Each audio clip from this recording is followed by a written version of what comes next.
Hello. In today's video, we're going to look at the 5 main variables which affect blood flow and blood pressure. In our previous video, we looked at the myocardial contractile potential, or the ion movement that happens in that potential. So please feel free to check it out. So let's get into it. 5 main variables affecting blood pressure and blood flow.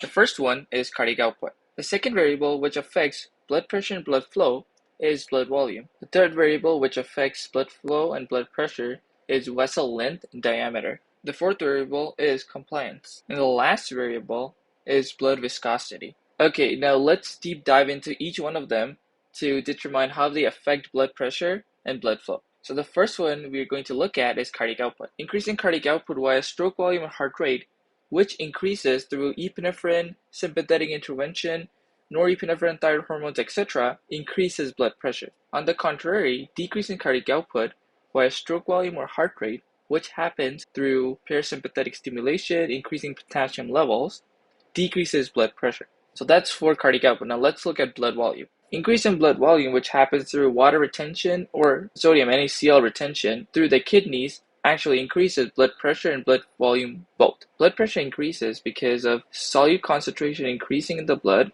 and also more water being present in the blood. So the heart has to push harder in order to displace the same amount of blood. On the contrary, decrease in blood volume, which happens through vomiting, dehydration, even severe burns, which causes a loss of water, decreases blood pressure as well as blood flow. Now that's for blood volume. Now let's look at the third variable, which is vessel diameter and vessel length.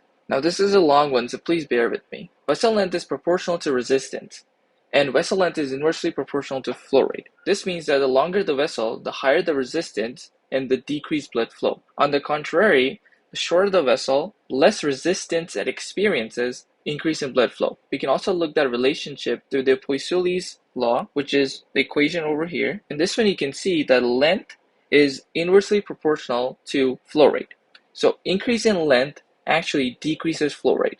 And when you substitute this equation into here, you can see that length is proportional to resistance. Okay, now let's look at the radius. Radius is inversely proportional to resistance, and radius is directly proportional to blood flow. Let's look at that relationship through Poiseuille's equation. We can see that radius is inversely proportional to resistance. So actually increasing the radius by a factor of 2 decreases the resistance by a factor of 16 because of r to the power of 4. Now, radius is directly proportional to flow rate. So increase in radius by 2 actually increases flow rate by 16. Now, a decreased lumen diameter, which is the double of radius, increases the amount of blood contacting the vessel walls, increasing both friction and resistance, which increases blood pressure. So that was for vessel length and diameter. Now let's look at compliance. So compliance is a word that we don't normally hear. So let's define what is compliance. Compliance is the ability of a vessel to expand to accommodate the increased content. Veins are more compliant than arteries, and as a result, they can hold more blood. So basically, what I'm saying is the more compliant a vessel is, the more it can expand, the more it can resist changes in blood pressure. And because it can resist changes in blood pressure is maintained. Compliance is reduced in arteries that are stiffened, which increases resistance. Increasing resistance increases afterload and forces the heart to work harder when pumping blood. Since the heart has to work harder to pump the blood and displace it, it increases blood pressure. Okay, so blood viscosity, the last variable, which affects blood flow and blood pressure. Blood viscosity is inversely proportional to blood flow, and it is directly proportional to resistance. So any condition that causes viscosity to increase will also increase resistance and will decrease flow rate. And it makes sense because when the blood viscosity increases, the heart has to pump extra hard in order to displace that fluid. For example, when you have to push water and honey, it's much easier to push water than it is to honey.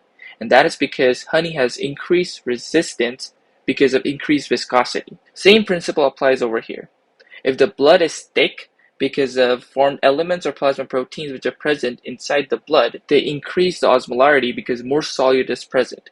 Because of more solute being present, the heart has to pump extra hard in order to displace that fluid. Because the heart has to pump extra hard, it increases resistance and in turn it increases blood pressure. Now let's recap quickly. Cardiac output is increased by increasing stroke volume or heart rate. which increases blood pressure.